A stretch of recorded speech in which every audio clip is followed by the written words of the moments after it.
हाँ जी स्टूडेंट्स, ये जो आप स्क्रीन पे देख रहे हो, एक मिनट, ये जो भी इमेजेस बच्चे आप देख रहे हो ये स्क्रीन पे, ये सारी की सारी जो इमेजेस हैं ये सीजी है। सीजी का मतलब, सीजीआई का मतलब होता है कंप्यूटर ग्राफिक्स इमेजरी, ठीक है। जैसे ये वाली इमेज अगर आप देख रहे हो तो आपको एकदम से रियलिस्टिक इमेज लग रही है, आप ये नहीं कह सकते कि ये सीजी है।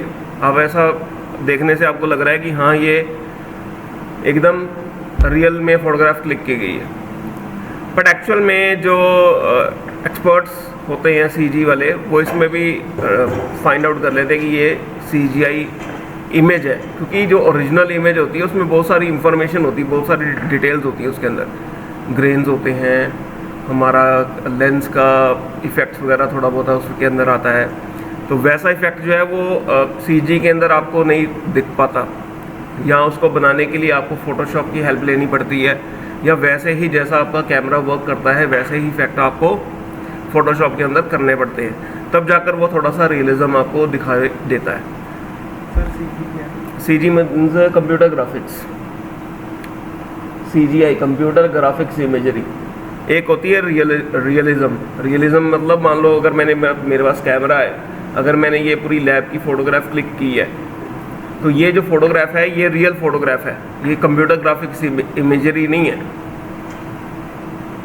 अगर ऐसी ही मान लो फ़ोटोग्राफ जैसी इमेज मैं 3D में बना दूं और उसको बाद में रेंडर कर दूं और मैं बोलूं कि ये CGI है, तो फिर आप उसको यकीन कर लो कि हाँ ये CGI है, क्योंकि ये रियल में चीज़ जो है एग्जिस्ट नहीं करती, इसको कंप्यूटर के अंदर बनाया गया है, उसको हम बोलते हैं CGI। तो ये सारी की सारी जो चीज़ें हैं ये मेंटल रे रेंडर के अंदर रेंडर हुई हैं, ठीक है। हमारे पास कई तरह के रेंडर इंजन्स होते हैं। रेंडर इंजन्स का सबसे पहले मतलब ये होता है कि कोई भी इमेज है, कोई भी आपने मॉडल क्रिएट किया हुआ है, उसके अंदर टेक्सचरिंग की है, लाइटिंग की है, कोई भी इंफॉर्मेशन की है, चाहे एनिमेशन की है, आपको उसकी फाइनल आउटपुट चाहिए। तो फाइनल आउटपुट आपको अगर निकालनी है तो उसके लिए प्रोसेसिंग सॉफ्टवेयर चाहिए, उसको आउटपुट करने के लिए। उस प्रोसेसिंग सॉफ्टवेयर को हम बोलते हैं रेंडर इंजन।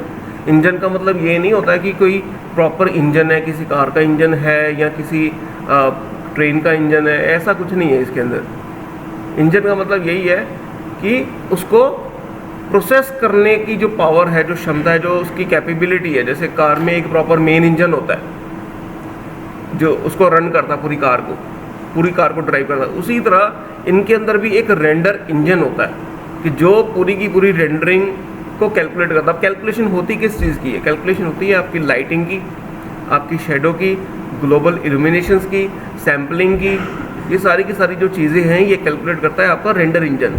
और रेंडर इंजन्स भी बहुत सारे हैं, जिसमें मेंटल रे है, आपका वी-रे है, आर्नोल्ड है, आर्नोल्ड के बाद आपका मैक्सवेल रेंडर आ जाता है, मैक्सवेल के बाद कई सारे render engine, red shift render है, इनको हम बोलते हैं रेंडर इंजन्स। अब रेंडर इंजन्स के अंदर भी एक कैटेगरीज है, एक होता है आपका बायस्ड रेंडर इंजन और दूसरा होता है आपका unbiased render engine. Biased render engine उसको बोलते हैं कि जो बिल्कुल एक्चुअल में लाइट की, शेडो की हम अपने तरफ से कंट्रोल कर सकते हैं कि उसको प्रॉपर कैलकुलेट मत करो आप, ठीक है। थोड़ा बहुत अगर उसके अंदर कैलकुलेशन के अंदर एरर आ रही है, अगर प्रॉपर शेडो शो नहीं कर रही, या हल्की फुल्की शेडो में ग्रेन्स आ रही है, या शेडो इतनी ज़्यादा स्मूथ नहीं है, इतनी ज़्यादा इफेक्टिव नहीं है, या लाइट की जो इल्यूमिनेशन हो रही है वो इतनी रियलिस्टिक नहीं है जैसे रियल सीन के अंदर होती है, रियल लाइफ के अंदर होती है, तो हम उसको बोलते हैं कि ये बायस्ड है। अनबायस्ड होता है कि बिल्कुल हमें कुछ नहीं लेना, बिल्कुल एक्यूरेट, हर एक चीज़ टू द पॉइंट होनी चाहिए, बस सैम्पलिंग की क्वालिटी को हमने इंक्रीज़ करना है या डिक्रीज़ करना है, बस उसने रेंडरिंग अपने आप करते रहना है। और मेंटल रे जो आपका रेंडर इंजन है ये आपका बायस्ड रेंडर इंजन है। कुछ सेटिंग्स इसके अंदर आपको बताऊंगा कि कैसे उसके अंदर बायस्ड हम उसको बोलते हैं। अब हम सॉफ्टवेयर में आते हैं।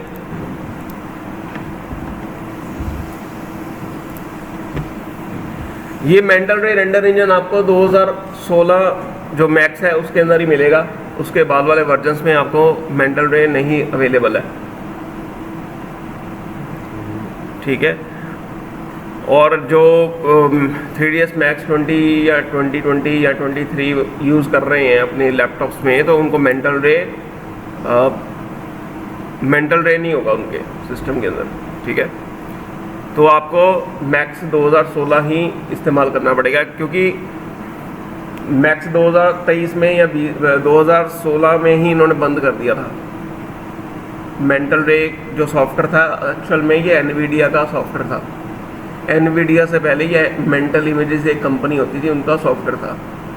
मेंटल इमेजेस में बड़े सारे मूवीज़ वगैरह रेंडर हुई थी, जैसे आपकी एक थी डे आफ्टर टुमारो, वो सारी की सारी जो CGI थी वो मेंटल रे में रेंडर हुई थी उसकी मूवी की। कई सारे रेंडर इंजन्स आए थे, वीरे आ गया थोड़ा सा उससे बेटर रेंडर इंजन था, कंपटीशन इनका बहुत ज़्यादा हाई हो गया। तो फिर मेंटल इमेजेस वालों ने अपनी जो कंपनी थी ये इन्होंने एनवीडिया को सेल आउट कर दी, क्योंकि तब ज़माना आ रहा था कि जो रेंडरिंग है वो GPU के ऊपर शिफ्ट होगी। तो एनवीडिया को ऐसी टेक्नोलॉजी चाहिए थी कि जो रेंडरिंग वगैरह करते। फिर उन्होंने मेंटल इमेजेस की हेल्प से अपना एक रेंडर इंजन डेवलप किया जिसको बोलते थे आईरे रेंडर इंजन। वो GPU के ऊपर ही फोकस करता था, GPU रेंडर होता था। सबसे पहला GPU रेंडर आईरे रेंडर था। जो GPU पता ना क्या होता है? क्या होता है GPU? What is GPU, Pranab?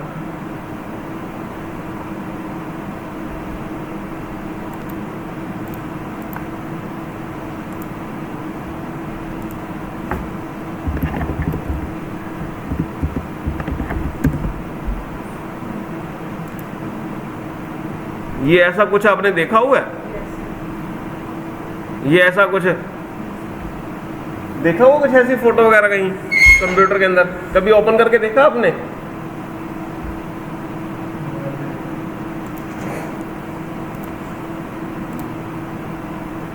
बच्चे ये आपका मदरबोर्ड होता है। ये जो सॉकेट आप देख रहे हो इसके अंदर आपका CPU इंसर्ट होता है। ये जो आप देख रहे हो, ये जो जूम करके जो इमेज आ रही है, इसके अंदर आपका ग्राफिक कार्ड लगता है जिसको हम बोलते हैं GPU, ग्राफिक प्रोसेसिंग यूनिट। जो आप गेम्स वगैरह प्ले करते हो अपने कंप्यूटर के ऊपर, जो हम रेंडरिंग वगैरह भी GPU के ऊपर होती है, तो वो भी इस चिप के ऊपर होती है। असल के अंदर GPU भी एक चिप ही है, उसके अंदर भी एक छोटी सी चिप लगी हुई है। ये जो आप देख रहे हो ये रैम का स्लॉट है, इसके अंदर आपकी रैम पड़ती है। CPU आपको दिखाते हैं, अब CPU की चिप दिखाते हैं।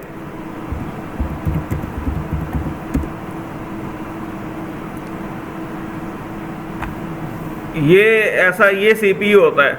ये CPU आपके मदरबोर्ड के ऊपर, सॉकेट के ऊपर बिल्कुल प्लग होता है, पर एक्चुअल के अंदर ये भी CPU नहीं होता। मतलब ये जो आप देख रहे हो ना, ये थोड़े से ये जो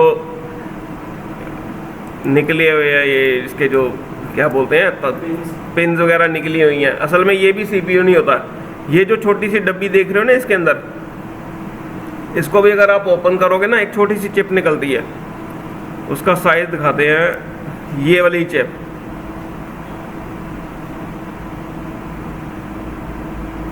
बस इतना साइज होता है। एक जो हमारा नाखून है ना, इतना सा यही CPU है असल के अंदर। और यही CPU आपकी सारी की सारी कंप्यूटर को कंट्रोल करता है, तभी तो उसको बोलते हैं ब्रेन ऑफ द कंप्यूटर। और जो मेंटल रे सॉफ्टवेयर है ये असल में CPU बेस्ड है। ये CPU के ऊपर रेंडरिंग करता है, GPU को यूज़ नहीं करता। ये CPU के लिए ही यूज़ होता है। ये GPU रेंडर भी हैं, जैसे रेड शिफ्ट है, वो GPU रेंडर होता है। वो CPU का इस्तेमाल नहीं करता, वो उसको ग्राफिक कार्ड चाहिए, तब वो जाकर वो रेंडरिंग करेगा। और ग्राफिक कार्ड के ऊपर जो रेंडरिंग होती है वो as compare to CPU fast होती है। अगर आप, क्योंकि CPU के अंदर हमारी जो कोर्स होती हैं, जो उसके अंदर कैलकुलेशन करने की जो डिविजन्स होती हैं, कोर्स अब कोर्स नहीं मैं आपको समझा पाऊंगा क्योंकि टाइम कम है। इतना समझ लो कि उसके अंदर उसकी पावर कितनी होती है वो डिपेंड करती है। अब जितनी ज़्यादा हाई कोर्स का CPU आप लोगे उतना वो ज़्यादा कॉस्टली होता जाएगा, और इतना कॉस्टली CPU लेने में बड़ा ज़्यादा प्रॉब्लम क्रिएट होता है, बहुत महंगा होता है। तो एवरेज जो हमारे CPU होते हैं वो थोड़े कम कोर्स के होते हैं, इसलिए उसमें रेंडरिंग टाइम थोड़ा ज़्यादा लगता है। और ग्राफिक कार्ड में क्या होता है कि ग्राफिक कार्ड आपको थोड़ा सा सस्ता मिल जाता है CPU के मुकाबले, और उसकी स्पीड बहुत ज़्यादा होती है क्योंकि उसके अंदर क्यूडा कोर्स होते हैं, छोटी छोटी कोर्स होती है उसके अंदर, और वो हज़ारों में होती है। कहाँ आपका 4 कोर का CPU है, कहाँ 1000 कोर्स है। तो जो प्रोसेसिंग होगी GPU के ऊपर वो ज़्यादा फास्ट होगी एज़ कम्पेयर टू CPU। तो जो लोग हैं जो रेंडरिंग को लाइक करते हैं या एनिमेशन निकालना चाहते हैं वो ग्राफिक कार्ड के ऊपर प्रेफर करते हैं। अगर एक फ्रेम रेंडर होने में CPU के ऊपर 15 मिनट लग रहे हैं तो वही फ्रेम रेंडर होने में ग्राफिक कार्ड के ऊपर 2 मिनट लगेंगे। तो देखो कितना ज़्यादा आपका जो टाइम है वो स्लैश आउट हो जाता है, बच जाता है आपका वो जो टाइम है। पर एक दिक्कत GPU के ऊपर होती है। GPU के ऊपर एक दिक्कत ये है कि उसकी जो रैम की कैपेसिटी है वो बहुत ज़्यादा लिमिटेड होती है। 4 GB का ग्राफिक कार्ड है, 8 GB का ग्राफिक कार्ड है, 16 GB का ग्राफिक कार्ड है, इससे ऊपर उसकी क्षमता नहीं है ग्राफिक कार्ड की। अगर आपका सीन में इतने ज़्यादा पॉलीगन्स हैं या इतने ज़्यादा उसका जो वॉल्यूम है सीन का, अगर वो बहुत ज़्यादा लार्ज है, उसकी अगर सीन की जो मेमोरी है वो 2, 3, 4 GB का भी अगर आपका सीन बन गया है, वो ग्राफिक कार्ड के ऊपर रेंडर नहीं हो सकता। हाँ, सिंपल सी अगर आप कोई कार एनिमेशन बनाई है, कैमरा एनिमेशन बनाई है, सिंपल कार रखी हुई है सीन के अंदर और उसको आपने रोटेट कर दिया, इतना एनिमेशन मूवी बना दिया, तो वो ठीक है, वो GPU के ऊपर आपका आसानी से रेंडर हो जाएगा, कोई दिक्कत नहीं उसके अंदर आएगी। पर वही सीन जो है अगर बहुत ज़्यादा बड़ा हो जाए, कार भी है उसके अंदर, बिल्डिंग्स भी हैं उसमें, एक एरोप्लेन भी फ्लाई कर रहा है, कितने ज़्यादा चीज़ें कॉम्प्लेक्स हो रही हैं सीन के अंदर ही, और ग्राफिक कार्ड की मेमोरी जो है वो 4 GB है या 8 GB है, वो उसको अकोमोडेट नहीं कर सकता, तो ग्राफिक कार्ड फेल हो गया। आपको क्या चाहिए, अब आपको CPU रेंडर चाहिए। तो CPU रेंडर कौन से हमारे, मेंटल रे है, V-Ray है, V-Ray दोनों ही है, GPU भी है और CPU भी है। अर्नोल्ड भी आपका जो रेंडर इंजन है वो भी CPU है और GPU भी है। मैक्समेल जो है वो CPU रेंडर है। तो ये सारी जो चीज़ें हैं ये वेरी करती हैं, ये डिपेंड करती है कि आपने किसके ऊपर रेंडरिंग करनी है। तो आज थोड़ा मेंटल रे के बारे में बताते हैं, मेंटल रे की सेटिंग्स वगैरह। एक सिंपल सा सबसे पहले ज़रूरी चीज़ जो होती है वो होती है आपके यूनिट सेटअप। अगर आपके यूनिट्स प्रॉपर सेटअप नहीं है तो आपका सीन जो है वो प्रॉपर एज एक्सपेक्टेड रेंडर नहीं होगा, बिकॉज जो लाइट की कैलकुलेशंस हैं जो रेंडर इंजन करेगा वो रियल वर्ल्ड वैल्यूज़ के ऊपर ही उसको कैलकुलेट करेगा। ठीक है, हमने जो है वो सेटिंग करनी है अपने यूनिट्स की, तो मैं सेंटीमीटर को प्रेफर करता हूँ।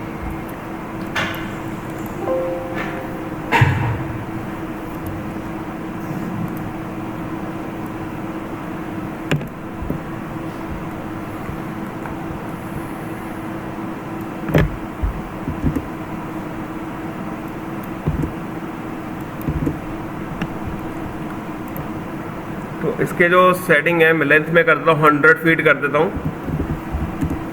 100 फीट एंड 100 फीट।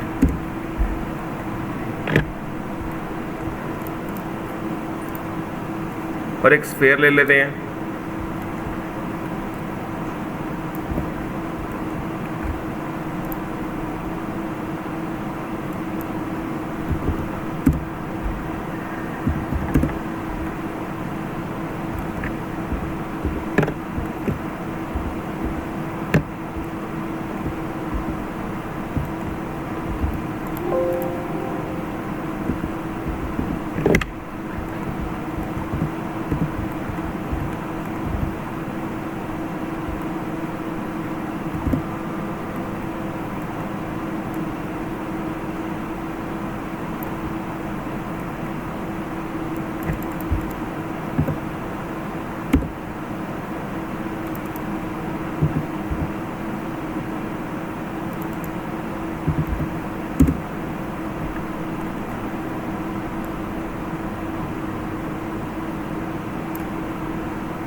क्या बोल रहे हो?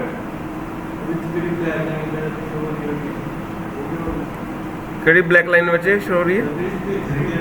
ਇਹ ਵਾਲੀ ਇਹ ਮੈਟਰ ਨਹੀਂ ਕਰਦਾ ਬਿਕੋਜ਼ ਜੋ ਸੀਨ ਦੇ ਅੰਦਰ ਤੁਸੀਂ ਇਹ ਲਾਈਟਿੰਗ ਦੇਖ ਰਹੇ ਹੋ ਨਾ, ਇਹ ਡਿਫਾਲਟ ਲਾਈਟਿੰਗ ਸੀਨ ਦੇ ਅੰਦਰ ਰਹਿੰਦੀ ਹੈ।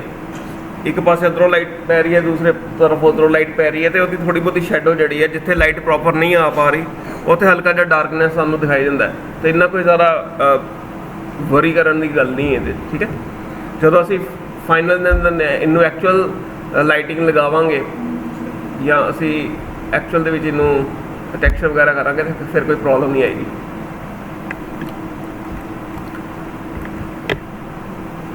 तो रेंडर सेटिंग्स में जाएंगे, सबसे पहले रेंडर सेटअप चूज़ करेंगे। यहाँ पर अगर आप क्लिक करोगे ये वाला जो ऑप्शन है, यहाँ से आपका रेंडर सेटअप ओपन हो जाएगा।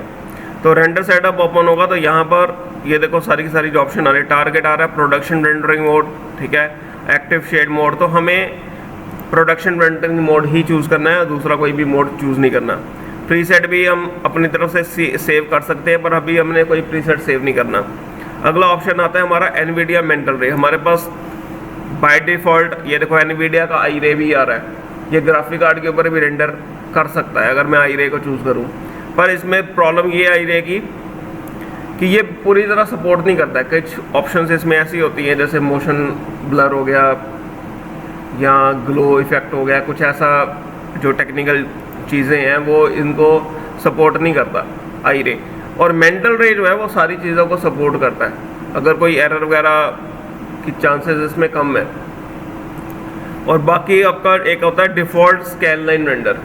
डिफ़ॉल्ट स्कैन लाइन रेंडर वो रेंडर जो सबसे पहले माया के मैक्स में आया था, उसको बोलते हैं स्कैन लाइन, मतलब जिसमें अंदर कोई भी ग्लोबल इल्यूमिनेशन नहीं होती, बस सिंपल आपको खुद लाइटिंग करनी पड़ती है, खुद इल्यूमिनेशन करनी पड़ती है, वो सारी की सारी चीज़ें इसके अंदर आती है। ये मैं टॉपिक आपको बाद में एक्सप्लेन करूँगा, पर सबसे पहले हम मेंटल रे के अंदर ही काम करते हैं क्योंकि इसी के अंदर हमें ग्लोबल इल्यूमिनेशन चाहिए होती है। तो मेंटल रे मैंने चूज़ किया हुआ है, बस ठीक है।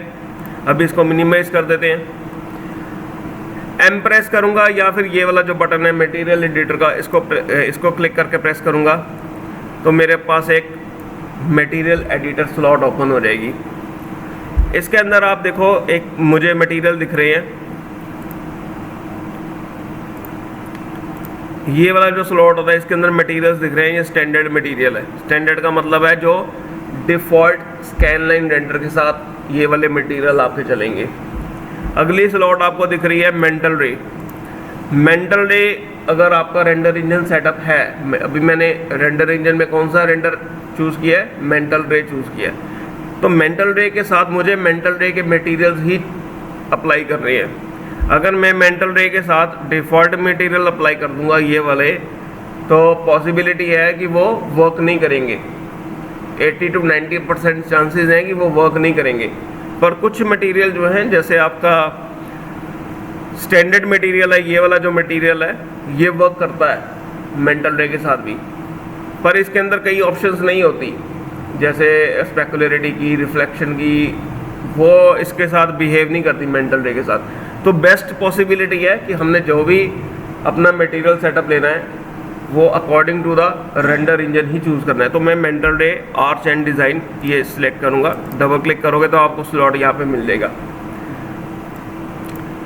अब यहाँ पर ये जो बॉल है इसको मैं अप्लाई करने के लिए, मटेरियल अप्लाई करने के लिए दो तरीके हैं। या तो मैं राइट क्लिक कर दूँ, राइट क्लिक करके ऑब्जेक्ट मुझे सिलेक्ट रखना है, सिलेक्ट रख के मटेरियल पे जाएंगे और राइट क्लिक करेंगे, यहाँ पर आ जाएगा असाइन मटेरियल टू सिलेक्शन, ठीक है। एक ये तरीका है, यहाँ से असाइन कर दो। दूसरा तरीका ये है कि ये जो कनेक्शन है आपने लेफ़्ट माउस क्लिक करना है और इसको प्रेस करना है, तो एक ग्रीन डॉट जो है वो हाईलाइट हो जाएगा और एक रेड वायर जो है आपको स्क्रीन पे डिस्प्ले करेगी। अब ये जो रेड वायर है इसका मतलब है कि करेक्शन क्रिएट करना है। तो ये जो कनेक्शन है ये किसको क्रिएट करूँगा, ये मैं इस वाले ये जो बॉक्स है जो सिलेक्ट अभी मैंने किया हुआ है, चाहे आपने सिलेक्ट किया हो या ना किया हो, आप जिस ऑब्जेक्ट के ऊपर भी इसको इंसर्ट करोगे, छोड़ोगे अपने लेफ़्ट क्लिक को, तो ये मटेरियल उसके ऊपर अप्लाई हो जाएगा। तो इसके ऊपर मैंने ये अप्लाई कर दिया, ये देखो ये मटेरियल लग गया, ये मटेरियल अप्लाई हो गया। अब दूसरा जो है ये वाला जो ग्राउंड है, इसको मैं नाम देता हूँ बॉल। आपने एक नाम हमेशा, एक बात हमेशा याद रखनी है कि जब भी आप कोई मटेरियल असाइन करो तो आप उसको नेमिंग कन्वेंशन ज़रूर करो। डबल क्लिक करोगे तो आपको यहाँ पर उसका नेम जो है वो आ जाएगा।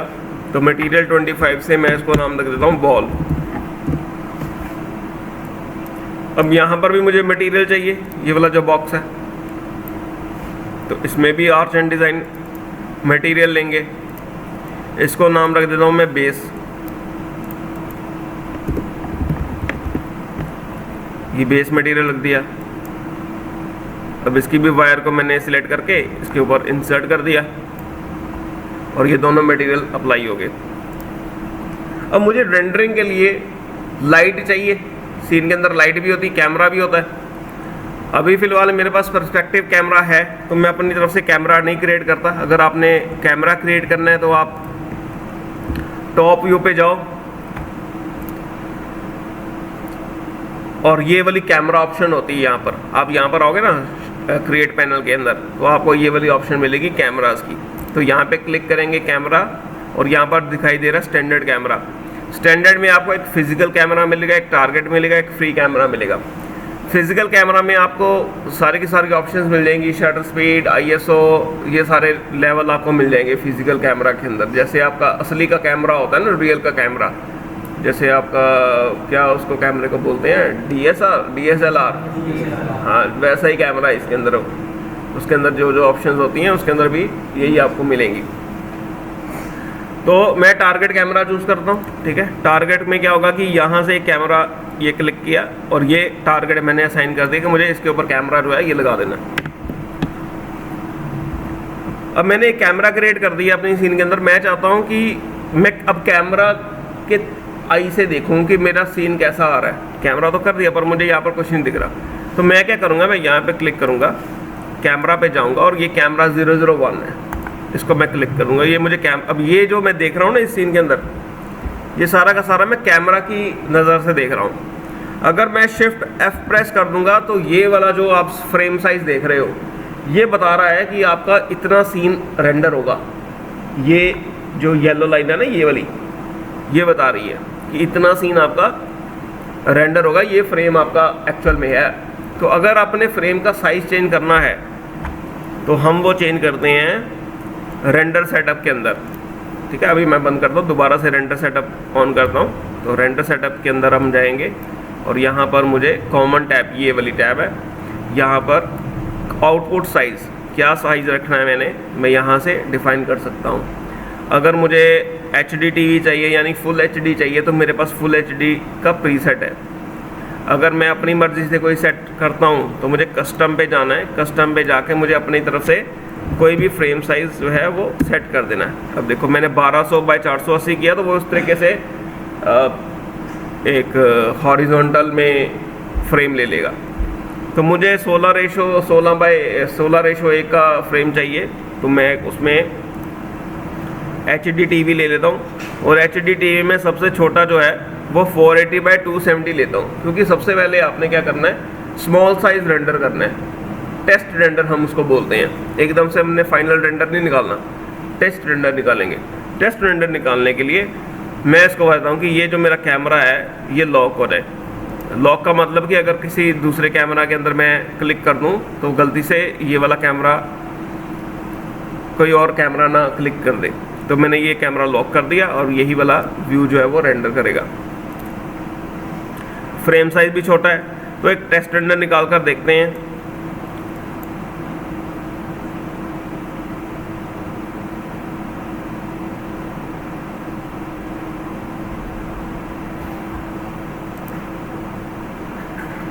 ये आपका एक फ्रेम रेंडर हुआ है।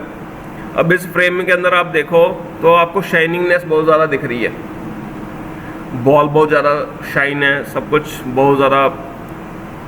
तो मैं इसमें आऊँगा बॉल में। सबसे पहले तो मैं बॉल वाले पैरामीटर को चेंज करूँगा। तो बॉल वाले पैरामीटर को चेंज करने के लिए स्पेकुलरिटी लेवल जो है, रिफ्लेक्शन जो है वो 0.6 ही रहने दो। डिफ्यूज़ लेवल यानी कि ये कलर बॉल का, यहाँ से आपने चेंज कर दिया। मैं रेड कलर की बॉल लेता हूँ, ठीक है। तो रेड कलर ली। ग्लॉसीनेस लेवल क्या होता है, आपको थोड़ा सा प्रीव्यू यहाँ पर भी दिखना शुरू हो जाता है कि आपका कैसा ऑब्जेक्ट बन रहा है। ग्लॉसीनेस लेवल जो है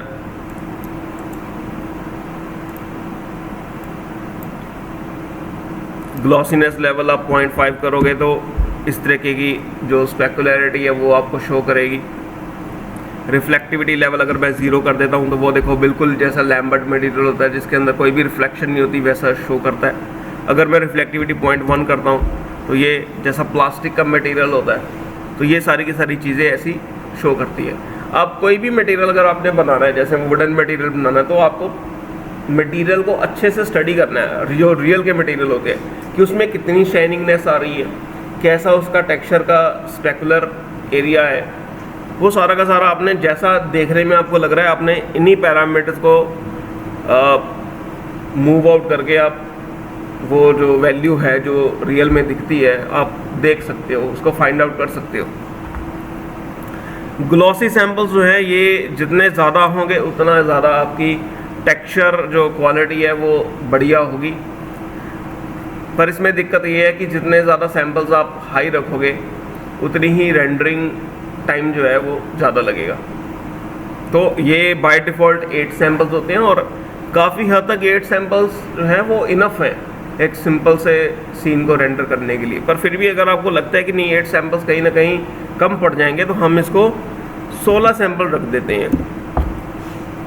16 सैंपल भी कई बार ग्रेन्स वगैरह मटेरियल में शो करने लग जाते हैं उसको भी रिफाइन करने के लिए हद से हद ज़्यादा 32 सैंपल्स आप ले सकते हो। 32 सैंपल से ज़्यादा सैंपल्स लेने की ज़रूरत नहीं पड़ती।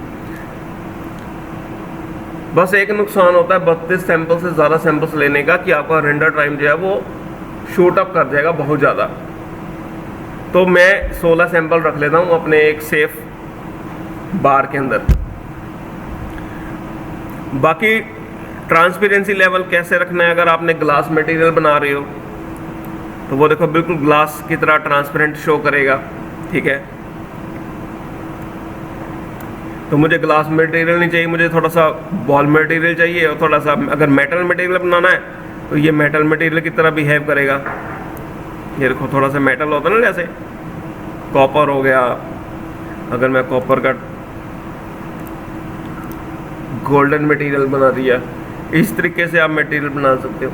अगर आपको फिर भी लगता है कि जो आप मटेरियल नहीं देख पा रहे, आपको नहीं पता चल रहा कि कैसा मुझे मटेरियल चाहिए, तो आपको यहाँ पर टेम्पलेट्स दिए हुए हैं, ये देखो। तो मैट फिनिश करोगे तो जैसा मैट फिनिश का टेम्पलेट था वैसा आपको मिल जाएगा। अगर मुझे ग्लॉसी फिनिश चाहिए तो ये बिल्कुल ग्लॉसी मटेरियल देगा जो डिफ़ॉल्ट आर्च डिज़ाइन का होता है। अगर मुझे क्रोम मटेरियल चाहिए तो मुझे क्रोम मटेरियल भी मिल जाएगा। ये क्रोम मटेरियल मिल गया, जैसे बिल्कुल रिफ्लेक्शन होती है। क्रोम बॉल देखी ना, स्टील देखा ना आपने, एकदम नया स्टील अगर आप लेकर आओ मार्केट से तो उसको हम बोलते हैं क्रोम। फिर रबर मटेरियल है, ब्रश्ड मेटल। ये ब्रश्ड मेटल होता है जैसे हमारे कुछ यूटेंसिल्स होते हैं वो थोड़े से रफ होते हैं, तो ये ब्रश्ड मेटल मटेरियल हो गया। अब ये देखो, ये यहाँ से पता चल रहा है, ये देख रहे हो, अगर पहले डिफ़ॉल्ट कितने सैंपल थे, 8 सैंपल थे ना। ये देखो ग्रेन्स नज़र आ रहे हैं आपको, नहीं दिख रहे हैं उस पर स्क्रीन में ना। ये मेरे लैपटॉप पे क्लियरली दिख रहा है कि सैंपल्स अगर मेरे 8 हैं तो अगर मैं उसको 32 सैंपल कर देता हूँ तो वो जो ग्रेन है वो हट जाते हैं।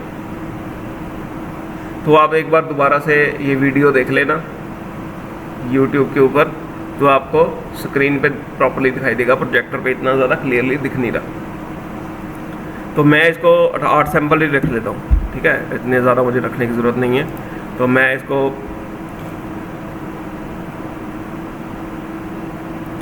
ग्लॉसी फिनिश ही रखते हैं इसको, और कलर जो है मैं रेड कर देता हूँ, ये ऐसा कलर।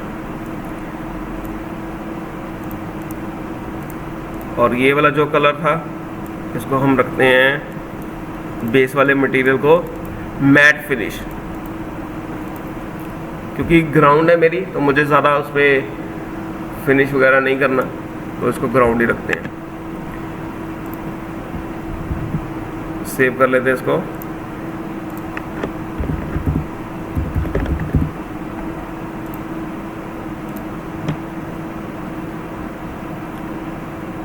अब एक टेस्ट रेंडर निकालते हैं। पर अभी भी आप बोलोगे कि ये तो बड़ा सिंपल सा रेंडर है, इसमें कौन सी बड़ी बात है, जो आपने हमें रेंडर दिखाए हैं वो तो बिल्कुल ही मैच ही नहीं करते। तो मुझे तो अब लाइट का सेटअप रखना पड़ेगा, लाइट लगानी पड़ेगी। तो लाइट लगाने के लिए मेरे पास बहुत तरीके हैं। तो जो ज़्यादा कॉमन वे है वो वाला यूज़ करें, क्योंकि एक्सटीरियर रेंडर निकालना है। तो मैं इसके अंदर जाऊंगा सिस्टम्स में, और डे लाइट सिस्टम है यहाँ पे, ये क्लिक करूंगा और मुझे बोल रहा है you are creating a day light system, it is recommended that you use the mental ray photographic exposure control set to an exposure value of EV is equal to 15। Exposure control settings can be adjusted from the environments and effects dialog. Would you like to change this now? बिल्कुल मुझे mental day photographic exposure apply करना पड़ेगा, क्योंकि मेरा outdoor scene है। अगर मैं photographic exposure control को अप्लाई नहीं करूँगा तो मेरी जो इमेज है, जो रेंडर है, वो बहुत ज़्यादा ब्राइट शो करेगा। क्योंकि जो हमारी लाइट होती है ना, सनलाइट, वो बहुत ज़्यादा लाइट होती है, बहुत ज़्यादा उसके अंदर इंटेंसिटी होती है, अनलिमिटेड अमाउंट ऑफ टाइम होती है। और हमारी जो आइज़ होती है ना, इनके अंदर भी एक नेचुरल आप बोल सकते हो अपर्चर, नेचुरल शटर स्पीड तो चल होती नहीं, अपर्चर की तरह एक लेंस होता है। ये लेंस उस लाइट को कंपनसेट करता है कि मुझे कितनी लाइट से सीन दिखना है। अगर मैं बिल्कुल लाइट डार्क, मतलब बिल्कुल लाइट सीन है, बहुत ज़्यादा लाइट है, आउटडोर में खड़ा हूँ और एकदम से मैं एक अंधेरे वाले रूम में अपने घर में जाऊँगा तो मुझे सारा अंधेरा नज़र आना शुरू हो जाएगा।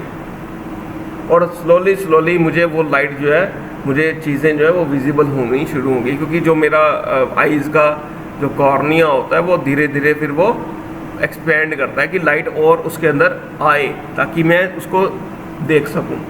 तो इसी तरीके से कैमरा भी आपका एडजस्ट करता है। पर ये जो कैमरा है ये फिजिकल कैमरा नहीं है, इसके अंदर वो ऑप्शंस नहीं है कि अपर्चर को कंट्रोल कर सकूँ, ये कुछ कर सकूँ। तो इसलिए ये बहुत ज़्यादा ब्राइट शो करेगा। तो मैं ऑलरेडी इसको बता रहा हूँ कि एक्सपोजर कंट्रोल लगा दे कैमरा में, उसको मैं बाद में कंट्रोल करूँगा एक्सपोजर कंट्रोल को कि कितना मुझे एक्सपोजर चाहिए। तो मैं वो करता हूँ यस। अब डे लाइट सिस्टम लगेगा,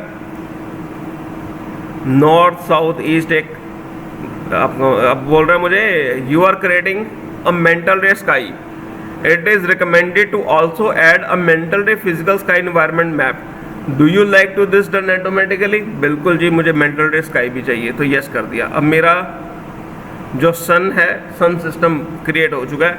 अब एक टेस्ट रेंडर हम करके देखते हैं। ये लो जी,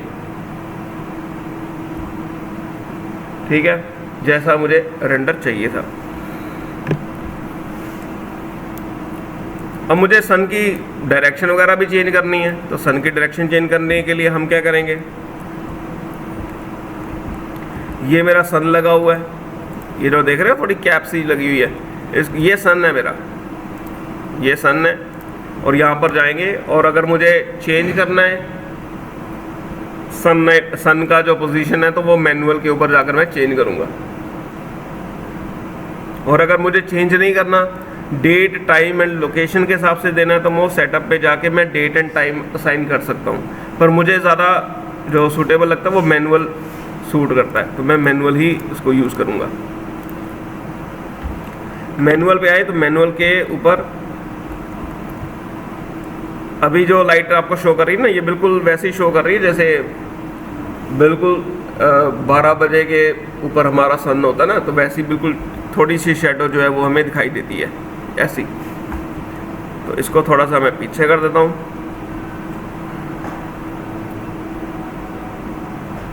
अब थोड़ा सा एंगल में लाइट पड़ेगी तो शेडो मेरी इस तरीके को पड़ेगी। अब टेस्ट रेंडर करके देखते हैं दोबारा से। ये देखो शेडो अब मेरी उस तरीके को होगी, शुरू होगी। तो जब आपका ऐसा रेंडर टेस्ट रेंडर आप सफिशिएंट हो जाओ कि हाँ ठीक है, मुझे I am happy with my render, छोटे से रेंडर्स जो साइज़ था। तो मैं फाइनल रेंडर जब निकालूंगा तो एच डी टी सेटअप में ऑलरेडी 1920 बाई 1080 इसको सेट कर दूँगा। अब मेरा बड़ा साइज़ निकलेगा रेंडर का।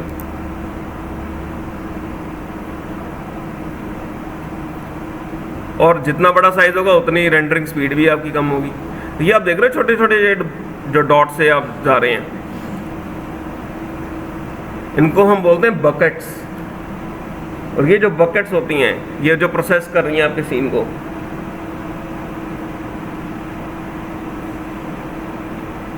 असल के अंदर ये आपकी सीपीयू कोर्स है। जितनी ज़्यादा कोर्स होंगी उतनी ज़्यादा आपकी ये बकेट्स होंगी, और जितनी ज़्यादा बकेट्स होंगी उतना ज़्यादा आपका रेंडर टाइम जो है वो फास्ट होगा। इसीलिए जो आजकल के मॉडर्न लैपटॉप्स हैं उनके अंदर कम से कम 6 कोर्स हैं, तो स्पीड में कोई दिक्कत वाली बात नहीं है, इजीली हमारा जो सीन है वो रेंडर हो जाता है। तो देखो मेरा सिस्टम में भी आराम से एक फ्रेम जो है वो रेंडर हो गया।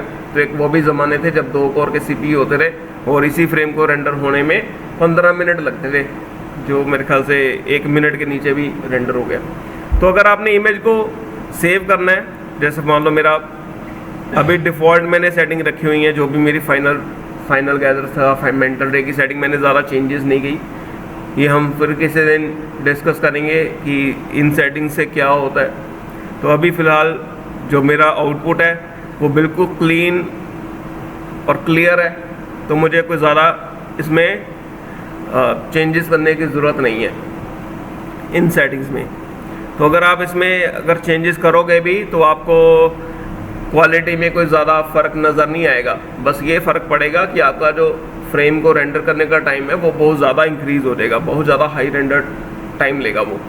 तो अगर मैंने इसको सेव करना है तो मैं यहाँ पर जाऊँगा सेव इमेज, और यहाँ पर हम इमेज को सेव कर लेंगे, रेंडर इमेज इस नाम से सेव किया। और किस टाइप पे रखना है, सेव एज टाइप। यहाँ पर आपको कितने सारे ऑप्शंस मिल जाएंगे। एक आपको मिलेगी जेपीजी, डॉट मूव मिल जाएगी, टारगा मिल जाएगी, टिफ मिल जाएगी। अगर आपको हाई क्वालिटी चाहिए, एकदम बहुत मतलब फाइनल क्वालिटी जिसमें कि आप पोस्ट प्रोसेसिंग कर सको, पोस्ट प्रोसेसिंग का मतलब है कि कलर करेक्शन कर सको, ज़्यादा कंट्रोल अचीव कर सको, एक्सपोजर की वैल्यूज़ को, फिर आपको 3-4 ऑप्शंस इसके अंदर मिलती है। एक होती है आपको ओपन EXR इमेज, एक मिलती है आपको टिफ इमेज, एक मिलती है आपको टारगा इमेज। तो आपने ये वाली सेटिंग्स में सेव करना है। और अगर आपने पोस्ट प्रोसेसिंग नहीं करनी, एज इट इज़ जैसा रेंडर आपने स्क्रीन पे देखा वैसे ही आपको आउटपुट चाहिए, तो आप JPG फाइल पे सेव कर लो और इसको सेव करेंगे और क्वालिटी जो है बेस्ट रखेंगे, ओके करेंगे, फाइनल आउटपुट सेव हो गई। और ये मेरी रेंडर इमेज है, इसको मैं क्लिक करूँगा और ये मेरा रेंडर जो CGI इमेजरी है ये मेरी फाइनल दिख रही है।